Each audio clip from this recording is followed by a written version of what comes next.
Hi guys, welcome back to my channel. If you're new here, welcome, and if you're old here, you guys, thanks for staying. Please guys, if you have not subscribed, subscribe and please turn on the notification bell so you'll be notified when I post new videos. Like this video and every other video that you see my face in.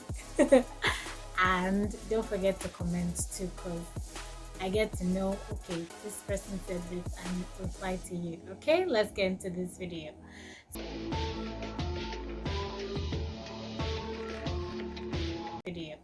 So on today's video, I'm going to be telling a story. Hope you enjoy. Where do I start? I'm feeling myself as I did this with my hair and I'm feeling myself. Okay, back to my story. Serious face. The story. So our biology teacher had his eye on me, and for some reason he was my lesson teacher, teaching me maths and all that, because my mom felt I needed a lesson teacher since I was slow at learning and everything, and I needed someone that would not be too harsh on me but play with me anyway. So we got a lesson teacher. We got two teachers. One would teach me English and the other would teach me math and basically all the science subjects. So this man started picking interest in me.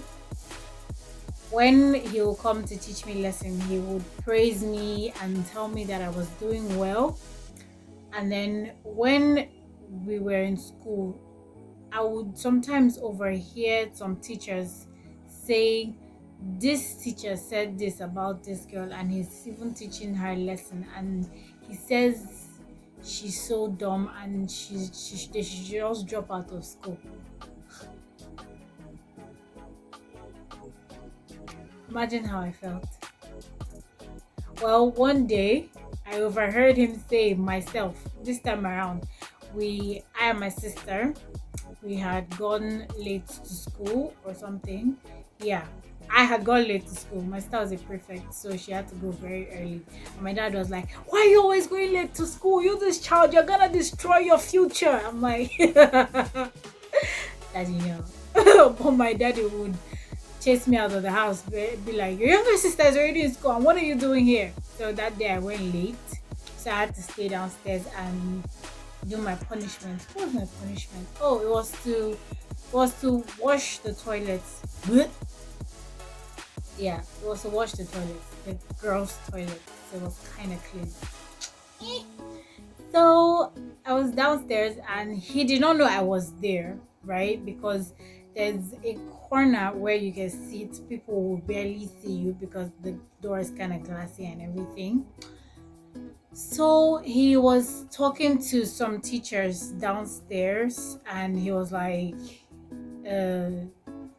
how is Sarah doing in your subject? How is Sarah doing in your subject? And they were all complaining, saying very bad things. And I held myself not to cry because I was like, if God created me this way, then I am this way. I can't change myself for anything, right? So I just kept quiet and I did not want to alarm anybody. I wanted to hear what they all had to say, so I stayed there, right? And then he opened his big mouth and he said that I was the dumbest student in his class, and that if he was left to him, if he was the principal left to him, they would take me back to JSS 1 and or expel me, so I have to go to another school. I heard that. I cried. I ran upstairs back to my class, and everybody in class just kept asking me like, what is it? What's the problem? I was like, nothing. Something entered my eyes. Something just entered my eyes and they flogged me. Look, I came late, so they flogged me, that kind of thing. I didn't want to tell anybody what had happened, right? So we get to SS3, class 3, the final stage where everybody's like, I want to get out of this place. Oh my God, yes, let's get out. Okay. So we got there And this man started making advances towards me. Me being mentally sharp, even if I'm not sharp in my book, I know when a man is trying to get into my pants. So we he will come to the house to teach us lesson, and he would use his toe to like touch me, my toe, and I was like, how disgusting can this man be? Like, what is your problem? So finally he picks the nerve to call me to his office, and I get there and it's like, close the door behind you. Of course, I make sure not to lock it because am I going to get raped? I don't know. So I close the door and he tells me to sit close to him. It's normal. During lesson time, I sit close to him, so why should this be any different? Plus, this is an office. He's not going to try anything stupid, right? So I sit close to him and he proceeds to put his hands on my lap. Don't worry, he did not go all the way up. It was just on the first leg of my lap. That's how I'm going to call it. And I look at him with such disgust. And I remove his hands from my lap and I'm like, what did you want from me? And he's like, okay, fine. Now why am I acting this way? Now am I not grown up? Why am I behaving like I'm a baby? I was like, sir, I'm a baby. Please, can I help you? He was like, okay, fine. He just wanted to talk to me about he just wanted to talk to me about me, now. Okay, in his own words, he says, now you're a grown girl, you're doing well, you look good, and you also graduate, and you have a phone. Your parents are good though, they bought you a phone. How old are you again? I think at that time I was I was 15, I think. Was this 15, 17? In between the teens, Sha. And I was like, your parents are good, they bought you a phone. No, now you're grown, look at your body, you're so sexy. I was like, please, can you get to the point? I was doing something before you called me, and it's like, why are you rushing? I think I'll wait. Okay, I sat down and I listened to all the rubbish he had to say, and he just kept going on and on about me growing up. I was like, okay, fine, I know I'm grown. What do you want? He was like, okay, so now that I'm grown, he takes his pen and he takes a piece of paper and he writes down his phone number and he writes down his name. He squeezes it and puts it in my hand, and it's like, that's my phone number. You have a phone now, so call me with your phone. Like, are you with your phone here? I said, no, we're not supposed to bring our phones to school. He said, okay, fine, when you get home, call me. Basically, I want you to be my girlfriend.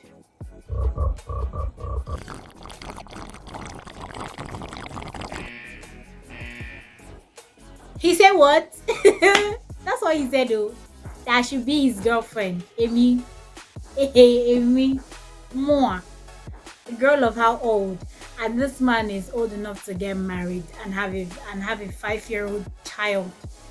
He's asking me to be his girlfriend. I just told him, okay, no problem. I've heard what you have to say. He's like, are you sure? You're fine. I'm fine, girl. Fine. I was like, okay, fine, I've heard. I'll call you, no problem. Can I go now, please? I put the phone number in my pocket because our school uniform used to have like breast pocket. So I put it there and I go back. Everybody's like, oh, okay, okay, what did he want? What did sir want? And I also said nothing. He just wanted me to help him write something. My handwriting is getting better now, and he's teaching me lesson. So he just wanted to. Okay, no problem. So I get home that day, and I was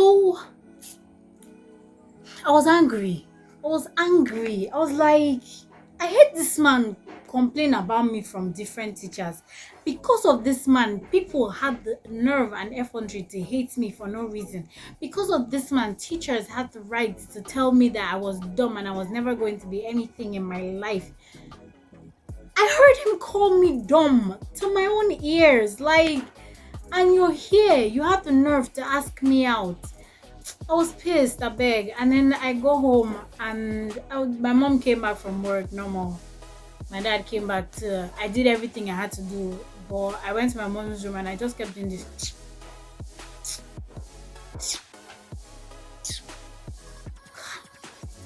Boom. My mom noticed it and she was like, "What is it? Ogene, come and talk to me." And I told her what had happened. Long story short, she laughed and she kept teasing me about it for like 2 weeks straight. She was like, "Have you said yes? Have you answered him? Have you said yes?" And I was like, "Mommy, stop." So after that week, I started avoiding the manual. I didn't even go close to staff quarters anymore. I avoided him. So one Friday like that, he was like, he saw me going home, see me trying to cover my face and run away. He saw me. I was like, Sarah, come upstairs. I was going home with my friend, and both of us went to his office. So he was like, "You go and buy me something, water or something. Just buy anything, Sha." She was like, "Okay." And she went, and then he like pulled me closer. Oh, I was like, "Yo, bad breath. Hold up, what's up?" He was like, "That thing I asked you now, what's up? You not answering me." Fine, girl. I was like, "Excuse me, sir. Can I be straight with you?" I was like, "Yeah, sure, no problem." I was like, "I heard you call me dumb. I heard you tell teachers that I was dumb. So many teachers have told me that you, my lesson teacher, called me dumb and said that I should be expelled from the school. So why are you now trying to act like you actually care or you actually like want to date me or something? I don't even understand you. Like, okay, fine. The dating part is a different thing. That is very disgusting.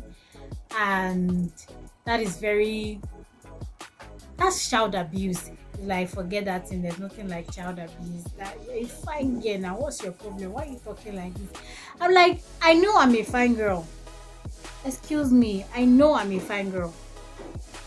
I don't want to date you. And with all due respect, if you ever ask me for this kind of thing again, I would insult you and I would report you, not just to the principal, but to the owner of the school and my parents. And I make sure you never get a job in any school ever again.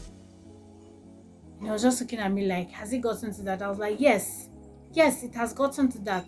How dare you? And I left his office. I got so angry, and my friend came back. She was like, "What happened? What happened?" I was like, "Nothing, Joe, nothing. Let's just go." She was like, and she was my best friend at that time. She was like, "Tell me what happened." I told her and I started crying. And she was like, "You don't have to cry. You said no. You stood your ground. And I'm happy for you." He had already done it to this person that I know. And I was like, "Are you serious?" So I'm not the first person. And these things are happening in school, guys. That's like the end of my story, but let's just continue. These things are happening in school, and your children will not tell you, no matter the school that you're in, no matter the country you are in, no matter the state you are in, these things are happening. If a student is not abused by her female teacher, she's abused by her male teacher. And it takes courage and bravery to stand up to those kinds of people. This is where rape comes in. This is where, okay, I can't do anything about it. This is where suicide comes in. And parents, mothers especially, draw your children close. Draw your children close. Let your child be proud to say, "My mom is my best friend." I am not ashamed to say I play with my mom. I play with that woman, and I know my limits. I know, okay, this is playtime, this is serious time. But I am not afraid to open to my mom and be like, "Mommy, see what happened to me." Like, when I had my first boyfriend, she wasn't happy about it. I was still a young girl. She was not happy about it. I was not happy that she was not happy about it. But I told her anyways, and I told her, "Mommy, please don't be angry. But I want to tell you something, my boyfriend." Like, how old is he? Where is he going to? What school is he going to? Where is he from? Basically, what I'm just trying to say is please try to be closer to your children, know what they see, know what they know, and guys, don't forget to love yourself, please, and have a beautiful day. And hope you're staying safe during this corona time. See you next time. Mwah. Bye.